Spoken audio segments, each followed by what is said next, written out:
I've always been interested in working with youth and in the community as a sociologist, and for the most part has a heavy concentration on crime and delinquents and deviants. I went into counseling, but even in that process I was working with folks who are in prisons. When people ask me, what do you do? I often say, I teach.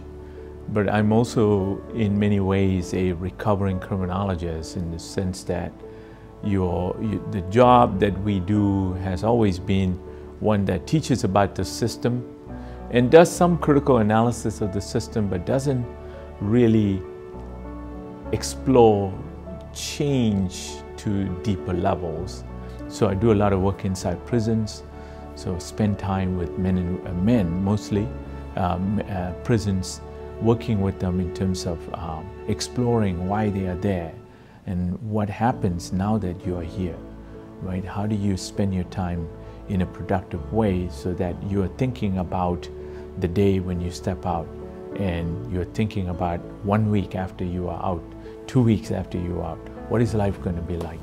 Even though for some of them it is a long road ahead. But I mean, my job, my hope is to keep them hopeful. We have a level of humanity that can continuously grow. We saw that in Dr. King. We saw that in Martin Luther King. We saw that in many other Gandhis, right? We saw that human beings have the potential of rising to that level that is beyond people's imagination. And they can be loving.